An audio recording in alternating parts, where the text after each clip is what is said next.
नमस्कार विद्यार्थी मित्रांनो, सगळ्यात महत्वाचा अपडेट, रिझल्ट कधी लागणार? मार्च मध्ये कन्फर्म रिझल्ट लागण्याचे चान्सेस आहेत. फक्त डेट विचारू नका, कारण की मी काहीतरी डेट सांगणार त्याच्यावर तुम्ही विश्वास ठेवणार. चुकीचं मिसगाईड आपण करत नाही, पण मार्च मध्ये लागण्याची चान्सेस आहेत.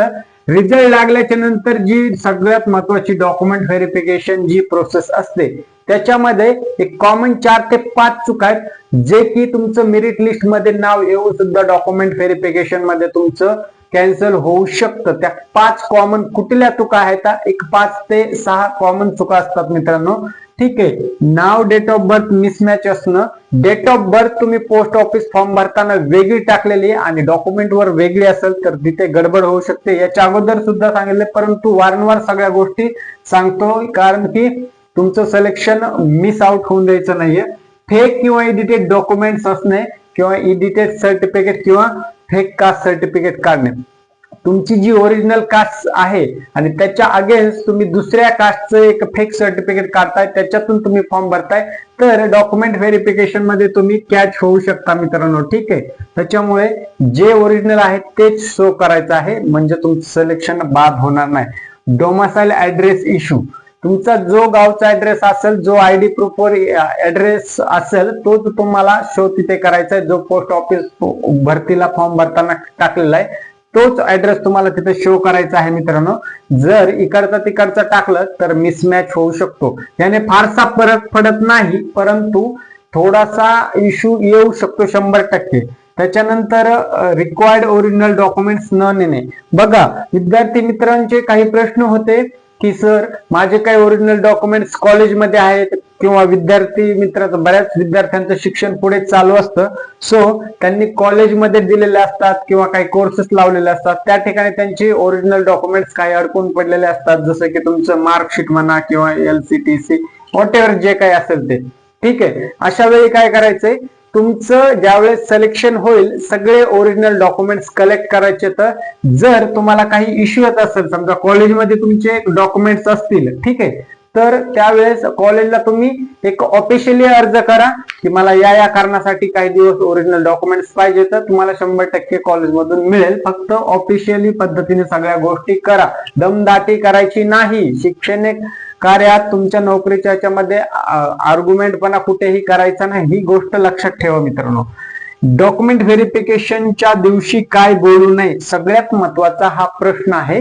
कारण की डॉक्युमेंट व्हेरिफिकेशनला काय विद्यार्थी करत असतात, मागच्या GDS DV प्रोसेस मध्ये आलेले अनुभव होते, विद्यार्थ्यांनी सांगितले त्यांच्या तोंडून, तर सर एवढे वेळेस ऍडजस्ट करा. हा म्हणजे सेटलमेंट केल्यासारखा प्रोसेस आहे. इथे असं कधीही बोलायचं नाही. जे काही आहे ते सगळं ओरिजिनलच ठेवायचंय. रिक्वेस्ट वगैरे कोणालाच करायची नाही, कारण आपण काय इथे बिलकुलपणे कुठल्याही पद्धतीचं थोडक्यात भीक कोणाला मागत नाही. म्हणून आपलं सगळं ओरिजिनल ठेवा, ऍडजस्ट करा असं बिलकुल म्हणायचं नाही, कारण तुमच्या मेहनतीने तिथपर्यंत पोहोचलात. सो ऍडजस्टमेंट बिलकुल नाही. रॉंग इन्फॉर्मेशन द्यायची नाही. ज्यावेळेस डॉक्युमेंट व्हेरिफिकेशन करतात त्यावेळेस जे काही अधिकारी तुम्हाला प्रश्न विचारतील, म्हणजे तिथे इंटरव्ह्यू वगैरे नाही, परंतु डॉक्युमेंट व्हेरिफिकेशन करता वेळेस सगळे ते बेसिक विचारत असतात. तर मॅचिंग करण्यासाठी डॉक्युमेंट आणि तुमचं ओरिजिनल ते, त्यावेळेस चुकीची इन्फॉर्मेशन, चुकीचं मिसगाईड त्यांना करायचं नाही. जसं की तुमचं कास्ट जी आहे तीच सांगायची आहे, ऍड्रेस जो आहे तोच सांगायचा आहे. त्याच्यानंतर बाकीच्या काही ज्या फॉर्मल गोष्टी असतात त्या सगळ्या गोष्टी. त्याच्यानंतर सगळ्यात महत्वाचं, ओव्हर स्मार्ट बिलकुल बनायचं नाही. कारण की काय असतं, काही काही विद्यार्थी थोडस ओव्हर स्मार्ट करण्याचा प्रयत्न करतात. तेथील अधिकाऱ्यांना तुमच्याशी काही घेणं देणं नसतं आणि तुम्हालाही त्यांच्याशी काहीच घेणं देणं ठेवायचं नाही, लक्षात ठेवा. त्यामुळे ओव्हर स्मार्ट केला, आर्ग्युमेंटपणा केला तर तिथे तुम्हालाच प्रॉब्लेम येऊ शकतो. ठीक आहे, शेवटी अधिकाऱ्यांसमोर आपलं काम होईपर्यंत शांत राहायचं. काम झाल्याच्या नंतरही काम एकदम शांतच राहायचं मित्रांनो. ठीक आहे, लक्षात ठेवा. सगळ्यात महत्वाचा, पोलीस केस हिडन न ठेवणे. पोलीस व्हेरिफिकेशन सुद्धा होत असतात. तुम्ही म्हणाल हे नवीनच काय प्रकार उठवलाय, पण लक्षात घ्या मागच्या भरतीला सुद्धा पोलीस व्हेरिफिकेशन झालेलं होतं. त्याच्यावर कुठलाही क्रिमिनल गुन्हा नोंद आहे का नाही, बॅकग्राऊंड चेक करण्यासाठी कॅरेक्टर सर्टिफिकेट किंवा कॅरेक्टर चेक केलं जात होतं. पण आता तुमचा प्रश्न असू शकतो की सर मग याच्यामध्ये असा काही नोटिफिकेशन रूल आहे का किंवा नोटिफिकेशन मध्ये क्लिअर आहे का?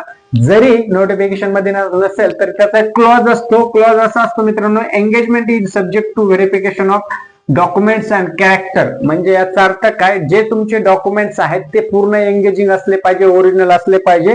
दुसरं हे कॅरेक्टर एंगेजमेंट असतं, कॅरेक्टरची पडताळणी केली जाते. मग ही पडताळणी केव्हा केली जाते, ह्याची स्टेप काय, प्रोसेस काय, तरी लक्षात घ्या.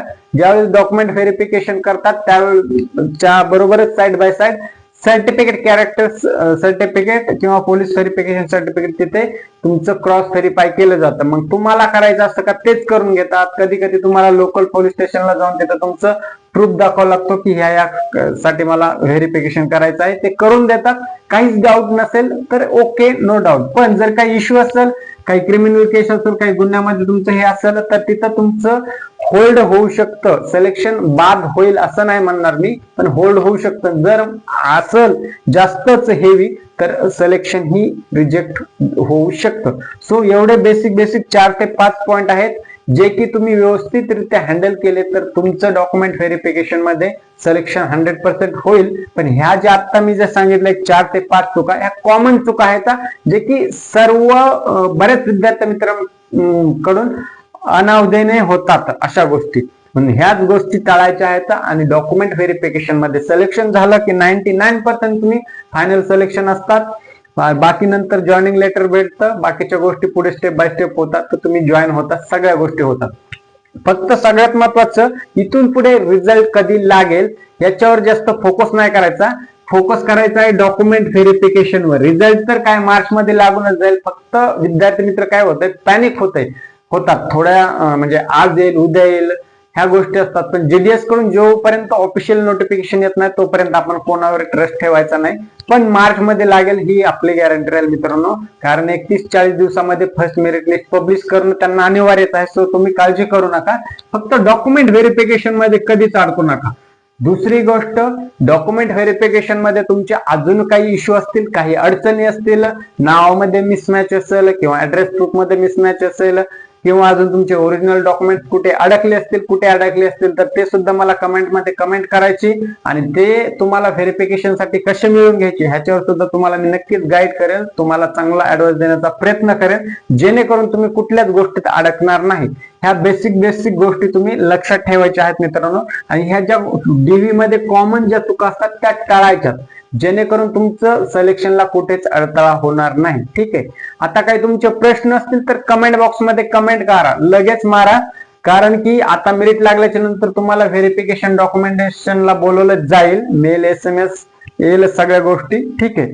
परंतु इथे काय होतं, डॉक्युमेंट व्हेरिफिकेशनला ज्यावेळेस जातात त्यावेळेस टाइमावर गडबड व्हायला नको, म्हणून सगळ्यात जास्त मी वारंवार ह्या डॉक्युमेंट व्हेरिफिकेशनच्या प्रोसेसवरच तुम्हाला बोलत आहे, जेणेकरून याच्यामध्ये तुमचा पूर्ण फायदा इथे आहे.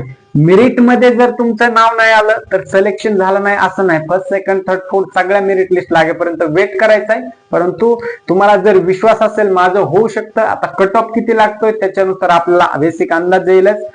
त्याच्यामुळे डॉक्युमेंट्स सगळे रेडी ठेवायचे. काही इश्यू असेल तर कमेंट करायचं आहे. इथेच थांबतो, भेटूया नवीन अपडेट सोबत. तोपर्यंत जय हिंद, राम राम.